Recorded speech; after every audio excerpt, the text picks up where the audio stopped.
এখন বিদায় বেলা কবে তা তো সরকার জানে, মানে শেখ হাসিনার কথা বলছে, কিন্তু আমরা তো জানি না।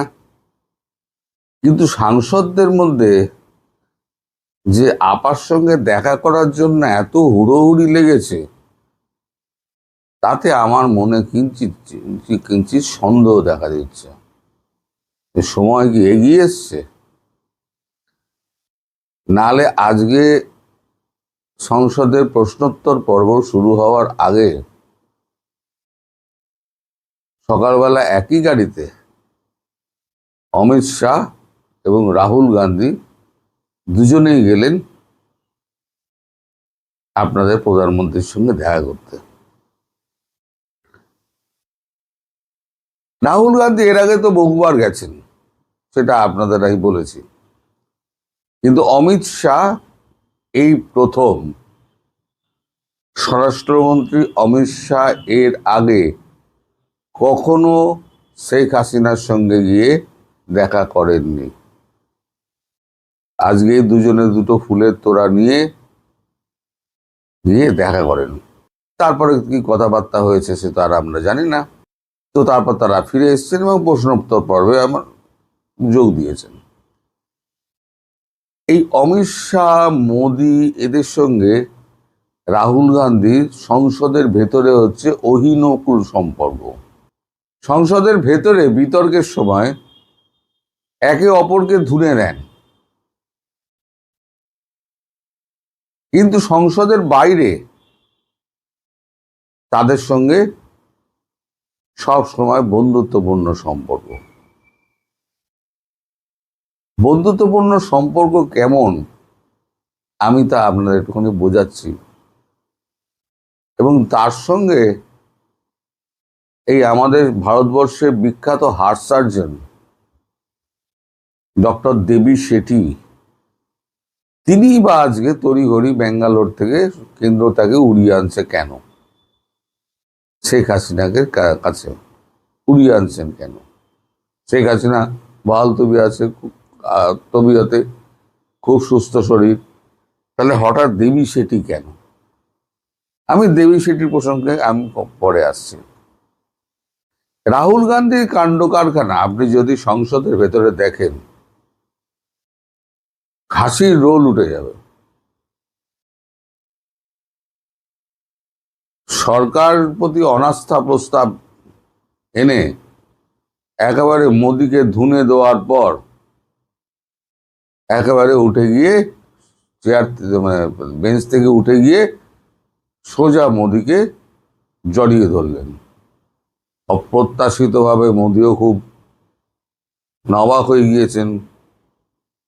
তারপর নিজের চেয়ারে বসে না মোদিকে চোখ টিপলেন এনাম করে, তার মানে কেমন দিলাম, ব্যাপারটা এরকম। আর অমিত শাহের সঙ্গে তো অমিত শাহকে সবসময় ধুনছেন তার নীতি নিয়ে, তার কার্যকলাপ নিয়ে। এরা দুজনে কিন্তু আলাদা আলাদা যেতে পারতেন। যাওয়ার কথা ছিল আরো একজন, আসাদুদ্দিন ওয়েসি, কিন্তু তার দেরি হয়ে যাওয়ার জন্য আসাদুদ্দিন ওয়েসি সঙ্গে যেতে পারেননি। আসাদুদ্দিন ওয়েসির আবার একটা গল্প আছে, সেটাও আমি বলবো। আমি ধীরে ধীরে গল্পের মোড়ক খুলছি। এখন তারা ফিরে আসার পর আসাদুদ্দিন ওয়েসি তিনি আবার একা চলে গিয়েছেন। তিনিও একজন কট্টর আমাদের মানে সরকার বিরোধী। কিন্তু শেখ হাসিনা প্রসঙ্গে তারা কিন্তু সব কিন্তু ওই এক কাটটা। এই যে হুড়োহুড়ি লাগা, সবাই মিলে দেখা করে তাকে ফুল দোয়া, ফুলের তোড়া দোয়া, এতে আমার মনে একটা সন্দেহ জাগছে যে তার ফেরাটাই খুব আসন্ন। আমরা জানি না, কিন্তু সরকার তো জানে এবং সংসদের মধ্যে আলোচনা হয়েছে, নিম্নকক্ষে উচ্চকক্ষে আলোচনা হয়েছে, কিন্তু এই নিয়ে কেউ কোনো কথা বলেননি। এবার আমাদের ওয়েসির কথায় আসে। ওয়েসি মানুষটা একটু ভিন্ন ধরনের। সেন্ট্রাল হলে যখন সংসদে থাকতে থাকতে, প্রত্যেকেরই ঘর রয়েছে, আলাদা আলাদা করে ঘর রয়েছে, মন্ত্রী, বিরোধী দলের নেতা, তাদের প্রত্যেকের ঘর রয়েছে, কিন্তু তারা হাওয়া বাতাস খেতে খেতে খাওয়ার জন্য মাঝে মাঝে সেন্ট্রাল হলে গিয়ে বসেন। এবার যখনই আসাদুদ্দিন ওয়েসি দেখেন যে অমিত শাহ সেন্ট্রাল হলে বসে আছেন, তিনি চুপ করে উঠে যান। উঠে গিয়ে অমিত শাহর ঘরে গিয়ে, এখন যিনি দ্বাররক্ষী তিনি তো চেনেন, আসাদুদ্দিন ওয়েসি মাঝে মাঝেই ঢোকেন, ঢুকে ওই খাগড়া খাগড়া ফেবড়া এই ধরনের কিছু খাবার রয়েছে, রাজস্থানী খাবার। এই খাগড়া ফেবড়া কিরকম, অনেকটা আপনার চানাচুরের ভেতরে যে পাপড়ি থাকে না, ওই পাপড়ি টাইপের, ভিন্ন টাইপের মশলা থাকে, এবং ওপরে একটা অন্যরকম মশলা থাকে, খেতে খুব সুস্বাদু। আমাদের এখানে রাজস্থানী দোকানগুলোতে আপনারা পাবেন, চান্দের মল, হ্যান ত্যান অনেক কিছু আছে, তাদের কাছে পাবেন। উনি করেন কি, অমিত শাহ ওই একটা ডিব্বাতে করে ওই খাগড়া এনে রেখে দেন, খিদে পেলে উনি খাগড়া খান। এখন এই আসাদুদ্দিন ওয়েসি গট গট গট গট করে তার ঘরে ঢুকবেন, ড্রয়ারটি টেনে বার করবেন, ওখান থেকে দু মুঠো খাগড়া নিয়ে তার রুমালের মধ্যে নিয়ে সোজা পাঞ্জাবের পকেটে, আবার বাক্স টাক্স আটকে ড্রয়ারের মধ্যে ঢুকিয়ে দিয়ে হাঁটতে হাঁটতে আবার এসে সেন্ট্রাল হলে ঠিক অমিত শাহের সামনে বসে রুমাল বার করে ওখানে বসে বসে খাগড়া খান। অমিত শাহ সব বোঝেন, মুচকি মুচকি হাসেন। তো একদিন অমিত শাহ এক বাক্স খাগড়া একেবারে সেন্ট্রাল হলে সবার সামনে একে আসাদুদ্দিন ওয়েসিকে দিয়েছেন, যে আপনি এত লুকিয়ে লুকিয়ে ঢোকেন, লোকে বিচ্ছিরি ভাববে, আমি আপনাকে দিয়ে দিলাম এটা, আবার যখন শেষ হবে তার আগে আমায় বলবেন, আবার আমি আপনাকে দিয়ে দেবো। আসাদুদ্দিন ওয়েসি খুব সংকটে পড়ে গেছে, সবার সামনে তিনি চোর হয়ে গেছেন। না না না না, ভাবার কিছু নেই, যখনই ইচ্ছে করবে তখনই আপনি আমায় বলবেন, শেষ হওয়ার আগে বলবেন, আমি আবার এক বাক্স করে পাঠিয়ে দেবো। আর আমার ঘরে যখনই আসবেন তখনই আপনার জন্য প্লেটে করে আমি খাগড়া সাজিয়ে রেখে দেবো। আমাদের খাবার যে আপনি এত ভালোবাসেন জেনে আমার খুব ভালো লাগলো, কিন্তু আমি তো নিরামিষাশী, তাই আপনাদের খাবার আমি খাই না। তো আজকে উনি মিস করে ফেলেছেন। রাহুল গান্ধী এবং অমিত শাহ কিন্তু একই গাড়িতে গেছেন, আলাদা আলাদা যেতে পারতেন, কিন্তু একই গাড়িতে গেছেন। এতে আমাদের কি বোঝা যায় জানেন? এতে আমাদের সংসদীয় রীতিনীতি এবং আমাদের যে সভ্যতা, সংসদীয় সভ্যতা, যে বিরোধী দলের সঙ্গে সরকার পক্ষের যে সংসদের বাইরে একটা বন্ধুত্বপূর্ণ সম্পর্ক, সেটা কিন্তু দেখা যায় না সাধারণত। আর একটি ঘটনার কথা উল্লেখ করি, মাঝে মধ্যে আমাদের নরেন্দ্র মোদী ওই যে ক্যান্টিন আছে, আমাদের সাংসদদের ক্যান্টিন আছে, সেই ক্যান্টিনে মাঝে মাঝে খাবার টেস্ট করতে যান, যে রান্না বান্না ঠিক হচ্ছে কিনা। একদিন গিয়ে দেখেন এম.কে. স্টালিন, দক্ষিণের নেতা, তিনি একা একা বসে নাড়াচাড়া করছেন, খাবার নাড়াচাড়া করছেন, খাচ্ছেন না। মোদিজি সব দিকে লক্ষ্য আছে, মোদিজি গেছেন, গিয়ে উল্টো দিকে বসেছেন। কি ব্যাপার স্টালিন, আপনি খাওয়া দাওয়া করছেন না, শুধু চামচ নেড়ে যাচ্ছেন, ব্যাপারটাই খুব চিন্তিত মনে হচ্ছে। যে হ্যাঁ মোদিজি আমি খুব চিন্তায় পড়েছি, এগুলো শোনা গল্প, আনটোল্ড স্টোরি, যেগুলো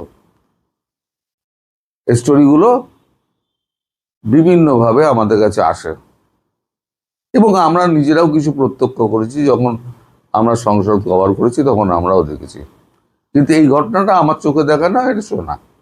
তখন স্টালিন একটা কানের কাছে মুখ নিয়ে গিয়ে বিড় বিড় বিড় বিড় বিড় করে কিছু কিছু বলেন, মোদিজি পুরো শোনেন, শুনে তা মোদিজি কোনো বুদ্ধি বুদ্ধি দেন, স্টালিনের সারা মুখে হাসি। পরে জানা গেল স্টালিন একটা সমস্যায় পড়েছিলেন, দলগত সমস্যায় পড়েছিলেন, তিনি দলের চিফ। সেই সমস্যাটা এমনই সমস্যা যেটা আমি বলতে পারবো না আপনাদের, সেটা তিনি তার দলীয় স্তরে, যেহেতু তিনি চিফ, তিনি তাদের পরামর্শ নিতে চাইছিলেন না, না কুছু মানুষ আর কি। কিন্তু মোদিজি তো মোদিজি, তার বুদ্ধি আলাদা, তাই মোদিজিকে নিঃসংকোচে বলেছেন এবং মোদিজি তাকে বুদ্ধিটি দিয়েছেন, সেই বুদ্ধিতে উনি পার হয়ে গেছেন। এটা হচ্ছে আমাদের সংসদ।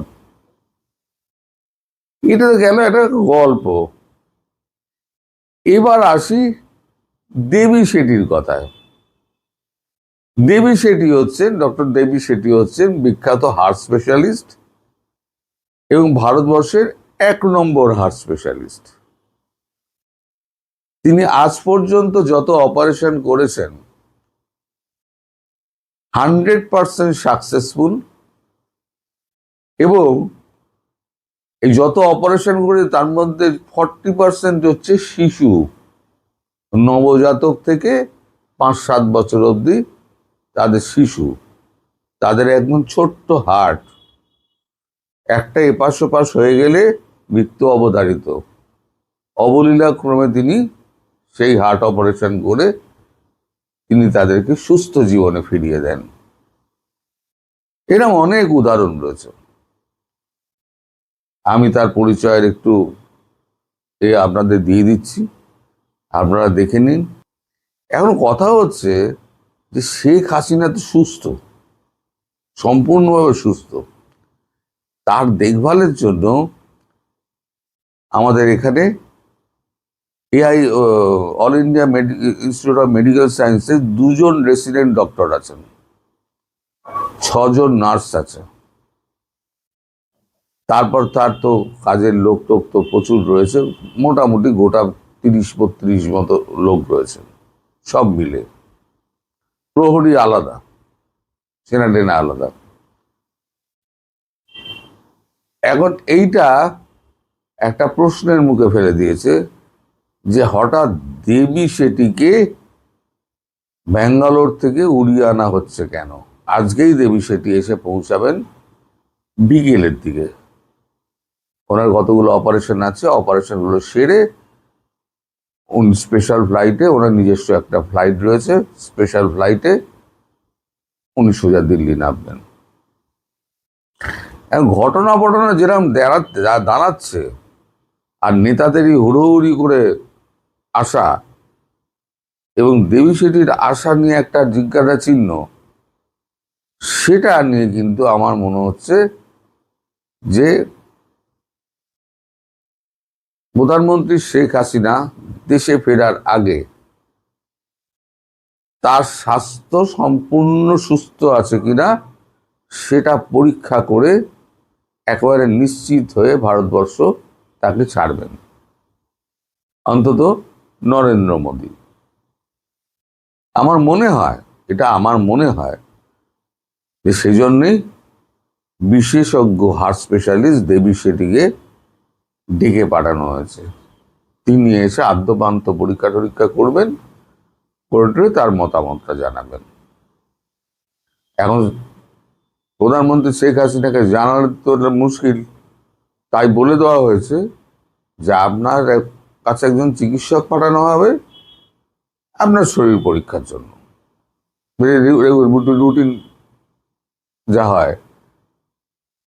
কিন্তু শুনেছি আমি শেখ হাসিনা দেবী শেঠিকে চেনেন, শুনেছি, আমি কনফার্ম না। দেখলেই তো চিনে যাবেন।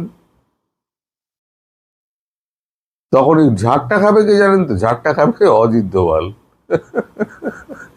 যত ঝাড় খান অজিত দোভাল ঝাড় খান। তো যাই হোক, আজ একটু ভিন্ন ধরনের খবর আপনাদের পরিবেশন করলাম, যার মধ্যে লুকিয়ে আছে শেখ হাসিনার দেশে ফেরার আসন্ন দিনের ঘোষণা করা মাত্র, যেটা সরকার জানে, আমরা জানি না। অর্থাৎ শেষে বলবো, তার দেশে ফেরার আগে চূড়ান্ত পর্যায়ে তার চিকিৎসা পদ্ধতি একবার খতিয়ে দেখে নিতে চায় কেন্দ্র। কবে ফিরবেন এটা তারাই জানেন, আমরা জানি না, আমিও জানাতে